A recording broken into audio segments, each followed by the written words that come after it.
अर्जुन के जीतने में एक ही रोड़ा है, एक ही व्यक्ति है जिससे माधव को भी लगता है कि ये शक्तिशाली रहा तो मेरा दोस्त, मेरा भाई युद्ध हार सकता है। भगवान ने उसे कितने प्रेम से टैकल किया है। राजनेताओं को सीखना चाहिए, कृष्ण से कूटनीति सीखनी चाहिए। जब संधि फेल हो गई और युद्ध लेकर माधव लौटे तो विदुर के घर पर सुबह ही सुबह कुछ मेहमान आए, कृष्ण से मिलने आए। हम भी कहीं ठहरते हैं तो नगर के लोग मिलने आ जाते हैं, महत्वपूर्ण लोग मिलने आते हैं कि कुमार विश्वास है तो हम सब कवियों से मिलने लोग आते हैं। तो विदुर के द्वारपाल ने कहा कि अंगराज कर्ण आए हैं। विदुर ने पूछा कि क्या मुझसे मिलना चाहते हैं? उनसे कहिए राज्यसभा में मिले, अब मैं अपने अतिथि के साथ व्यस्त हूं। और अतिथि भी कौन? माखन चोर। द्वारपाल ने कहा जी नहीं, वो आपसे मिलना नहीं चाहते, वो आपके अतिथि से मिलना चाहते हैं। कृष्ण ने कहा उन्हें आदरपूर्वक अंदर लेकर आओ। कर्ण आए, कर्ण ने प्रणाम किया। युद्ध में दुर्योधन की पराजय हुई हो चाहे कुछ भी हुई हो, महाभारत के जिन चरित्रों में से एक चरित्र पर मैं अंदर तक फिदा हूं उनमें से एक कर्ण भी है। क्या योद्धा है, क्या अद्भुत। कृष्ण मुस्कुराए। कर्ण के चेहरे पर दुख और पश्चाताप का भाव था। कर्ण ने हाथ जोड़कर कहा माधव, मैं कल राज्यसभा में आपके साथ हुई बदतमीजी के लिए अपने मित्र दुर्योधन की ओर से आपसे क्षमा मांगने आया हूं। भगवान ने कहा ईश्वर तुम जैसा मित्र सबको दे जो इतने बड़े अपराध के बाद भी क्षमा मांगने के लिए आ जाता है। सब मित्र सबको मिले। कर्ण ने कहा कि अगर आप मुझे थोड़ा सा भी माधव प्रेम करते हैं तो मेरे मित्र को क्षमा कर दीजिए। उसने गलती की, उसे दूत के साथ ये व्यवहार नहीं करना चाहिए था और आप जैसे दूत के साथ तो सोचना भी नहीं चाहिए था।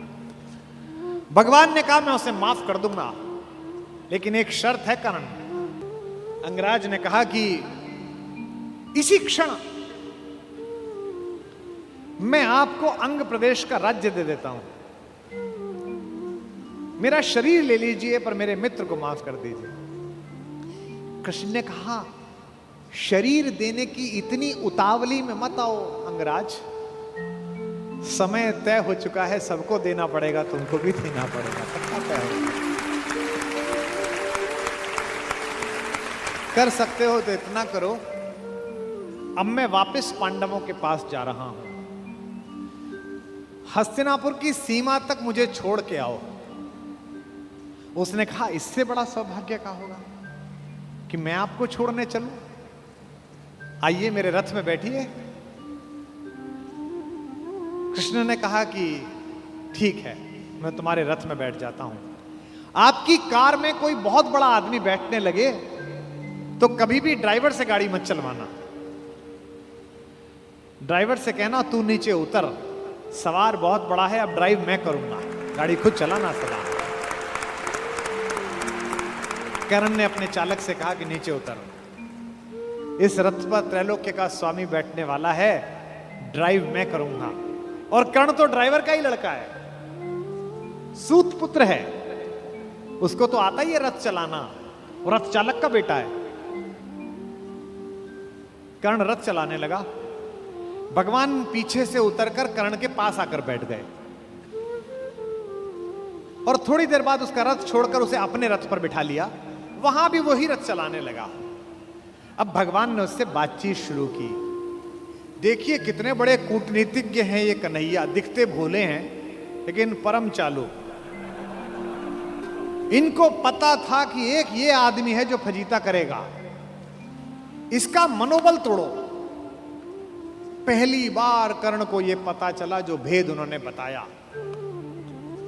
हरि बड़े प्रेम से कर धर कर ले चढ़े उसे अपने रथ पर।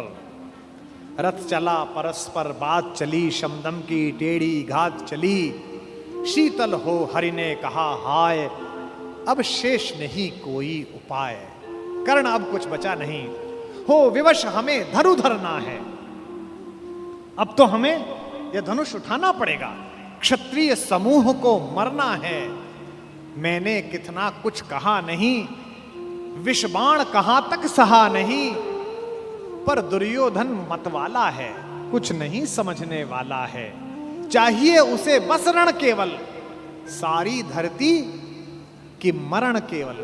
ये जो अहंकार है कि मैं कुछ नहीं दूंगा, क्या बोला दुर्योधन 5 गांव माने पे? सूच्यग्रम नैव दास्यामि बुना युद्धे न केशवः। हे केशव, तुम 5 गांव मांगते हो, मैं सुई की नोक के बराबर भी जमीन नहीं दूंगा। हे वीर तुम ही बोलो अकाम। बिना पार्शल हुए बोलना। कर्ण से पूछ रहे हैं, क्या वस्तु बड़ी थी 5 ग्राम?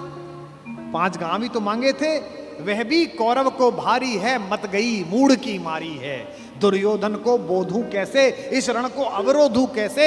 सोचो क्या दृश्य विकट होगा रण में जब काल प्रकट होगा। बाहर शोणित की तप्त धार, भीतर विधवाओं की पुकार, निशस्त्र विशस्त्र बिल्लाएंगे, बच्चे अनाथ हो जाएंगे। चिंता में क्या और करूं, शांति को छिपा किस ओट धरूं। सब राह बंद मेरे जाने, अब पासा फेंका। पहले तो माहौल बनाया कि तुम सब मरोगे बेटा, तू भी मरेगा और तेरा यार भी। एक तरीका है बचने का, सब राह बंद मेरे जाने। हाँ, एक बात है, यदि तू माने, देखो कैसे फुसला रहे हैं, तो शांति नहीं जल सकती है, समरागनी अभी टल सकती है। पा तुझे धन्य है दुर्योधन, तू एकमात्र उसका जीवन, तेरे बल की है आस उसे, तुझसे जय का विश्वास उसे। तू संग न उसका छोड़ेगा, वह क्यों रण से मुंह मोड़ेगा। जब तक तू उसके साथ है वो लड़ाई नहीं छोड़ सकता। बस ऐसा कर, तू उसे छोड़ दे। क्यों? क्या अघटनीय घटना कराल। एक बात बताऊं तुझे कर्ण, एक बड़ी कराल घटना इस खानदान में हो गई है, तुझे पता नहीं है।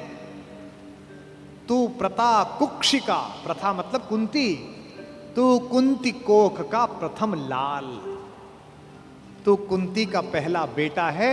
ये पहली बार कर्ण को स्वयं भगवान श्री कृष्ण ने बताया है, सबसे पहली बार। अच्छा, ये बात पहले भी बता सकते थे कभी, कर्ण तो रोज मिलता था। जब 14 साल का वनवास था तब बता देते, नहीं। अगर तुरुप का इक्का आ जाए तो शुरू में मत फेंको, बचा के रखो, फाइनल टेबल पे काम आएगा। अब कर्ण को बता रहे हैं कि तू तो कुंती का लड़का है, पनसूत अनादर सहता है, कौरव के दल में रहता है, किस्मत के फेरे में पड़कर का प्रेम सदा बसा दुश्मन के घर, निज बंधु मानता है, पर को कहता है शत्रु सहोदर को। पर इसमें दोष न तेरा है, तेरा कोई दोष नहीं है। अब कहा मान इतना मेरा, अब इतनी मान, चल होकर संग अभी मेरे, जहां 5 भ्राता तेरे। कहते हैं एक काम कर, अब मेरे रथ पे से उतरी मत, अब मैं हाँक रहा हूं और सीधा वहीं जाकर रुकेगा जहां तेरे 5 भाई हैं। जिसको जिंदगी में किसी ने भाई नहीं कहा, जो मां की एक पुकार के लिए जीवन भर तरसा है, उसको जिंदगी का सबसे बड़ा प्रलोभन दे रहा है हमारा कान्हा। क्या कह रहा है? बिछुड़े भाई मिल जाएंगे, सब मिलकर मोद मनाएंगे। कुंती का त्यू ही परम तनय ज्येष्ठ, बल बुद्धिशील में परम श्रेष्ठ। और क्या करेगा? पद त्राण भीम पहनाएगा, भीम तेरे को चप्पल पहनाएगा। कैसे कैसे लालच है, कैबिनेट मिलेगी,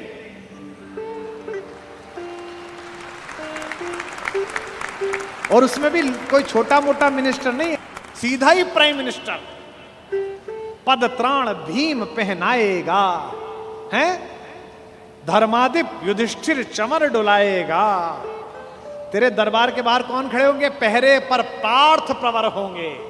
जो तेरा दुश्मन है, तेरा छोटा भाई अर्जुन, ये तो तेरा एनएसजी कमांडो बनेगा। पहरे पर पार्थ प्रहर होंगे, सहदेव नकुल अनुचर होंगे। सब लोग तुझे पहचानेंगे, असली स्वरूप को जानेंगे। खोई मणि को जब पाएगी, आखिरी दाव जो मारा है, खोई मणि को जब पाएगी, कुंती फूली न समाएगी। क्या लालच है, क्या लालच है। आहा हा हा। कुरुराज स्वयं झुक जाएगा, संसार बड़े सुख में होगा। कोई न कहीं दुख में होगा। सब गीत खुशी के गाएंगे, तेरा सौभाग्य मनाएंगे। और आखिरी में ऐसी बात कहता है, और कौन दुनिया को जो देता है वो भीख मांग रहा है। मेरे कन्हैया को पृथ्वी की आग टालने के लिए भीख मांगनी पड़ी। कुरुराज समर्पण करता हूं, पूरा राज्य कुरुराज समर्पण करता हूं, साम्राज्य समर्पण करता हूं, यश मुकुट मान सिंहासन ले, बस एक भीख मुझको दे दे। कौरव का तज रण शोक सखे, भूखा भावी हर शोक सखे। ये तो कन्हैया हैं जो इतनी स्ट्रेटेजी अपनाते हैं। किस लिए? देखो, ये बड़ा गहरा गणित है, इसको समझो। इस दाव को चलने में कृष्ण का कोई नुकसान नहीं है।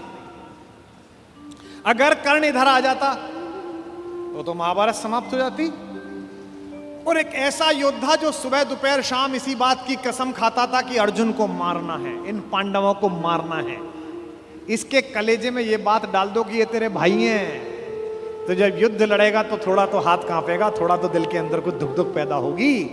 शत्रु की मानसिकता को कमजोर करना, शत्रु की मानसिकता पर प्रहार करना, यह काम है। लेकिन कृष्ण की इस कथा में थोड़ा स्मरण कर्ण का भी कर लो कि उस जैसा कोई आदमी भी पैदा नहीं हुआ जो इतनी सारी चीजों को ठुकरा दे और खुल के कह दे, हे ऋणी कर्ण का रोम रोम, जानते सत्य यह सूर्य सोम, तन मन दुर्योधन का है, यह जीवन दुर्योधन का है। और दो पंक्ति जो कही है कर्ण ने, मैं उसकी दृढ़ता को और उसके समर्पण को प्रणाम करता हूं। सुरपुर से भी मुख मोड़ूंगा, केशव मैं उसे न छोड़ूंगा।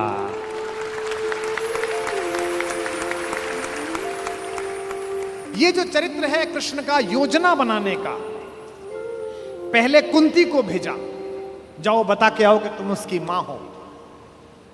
मां ने कहा कि तू वापस आ जा, तो उसने एक वरदान दिया मां को। मां ने कहा, अभिलाष लिए तो बहुत बड़ी आई थी, पर आस नहीं अपने बल्कि लाई थी। था एक भरोसा यही कि तू दानी है, अपनी अमोघ करुणा का बड़ा अभिमानी है। उसने भी कहा, मां मैं तुझे वचन देता हूं कि तेरे 5 बेटे जीवित रहेंगे।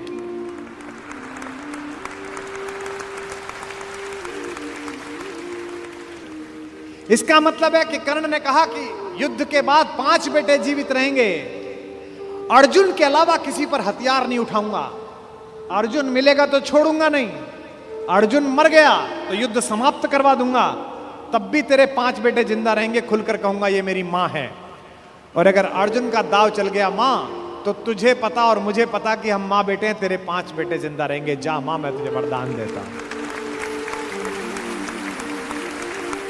तू दान दान रही किंतु क्यों माता, पुत्र ही रहेगा सदा जगत में दाता। मैं ही देता रहूंगा। दुनिया तो उससे सदा सभी कुछ लेगी, पर क्या माता भी उसे कभी कुछ देगी। मैं एक कर्ण अतएव मांग लेता हूं, बदले में तुझको 4 कर्ण देता हूं। छोड़ूंगा मैं तो कभी नहीं अर्जुन को, तोड़ूंगा कैसे स्वयं पुरातन प्रण को, पर अन्य पांडवों पर मैं कृपा करूंगा, पाकर भी उनका जीवन नहीं हरूंगा।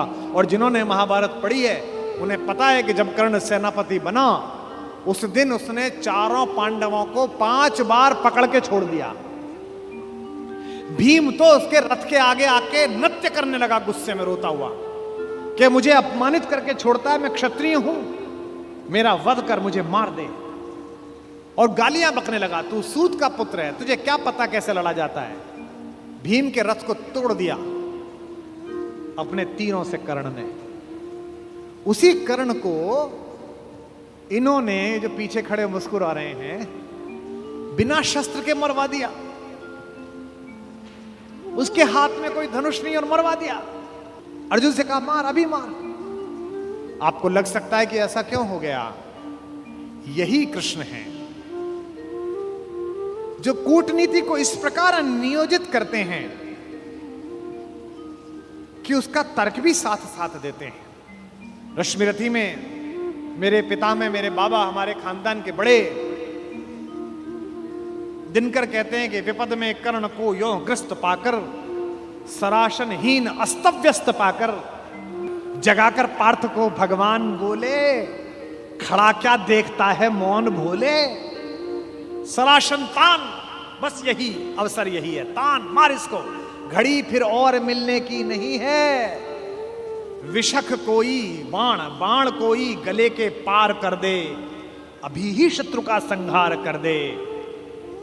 क्या कह रहे हैं कृष्ण? सोचो क्या कह रहे हैं। धर्म की धुरी लाने वाले, जिन्होंने पैदा होने से पहले यह कहा था कि भैया जब जब धर्म की हानि होगी तब तब मैं आऊंगा।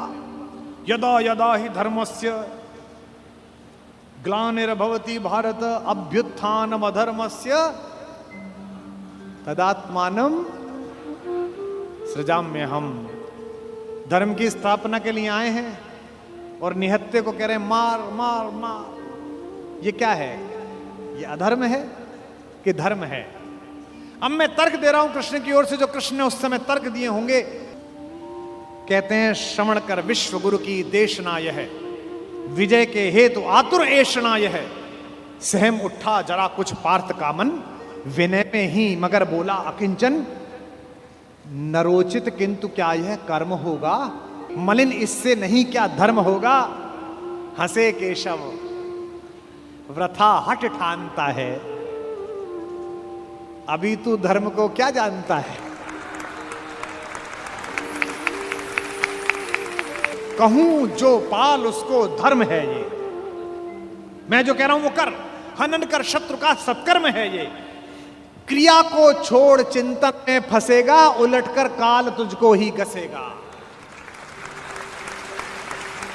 ये जो हमको सिखाते हैं कि हम दूसरे की सीमाओं का अतिक्रमण करके घर में जाके ना मार के आए, इनको पूछो कि जिस समय हिंदुस्तान के चौराहों पर बम फटते थे, इनको पूछो कि जम्मू कश्मीर में जाते हुए हमारे सीआरपीएफ के जवानों के मुंह पर मतदान के समय जाते हुए ये लफंगे चांटे मारते थे। इनको पूछो कि पड़ोसी के भीख मिले हथियारों से हिंदुस्तान की मां बेटियों को आतंकित करने वाले और केसर की क्यारी में बारूद भरने वालों को सीमा के अंदर पार घुस के मारा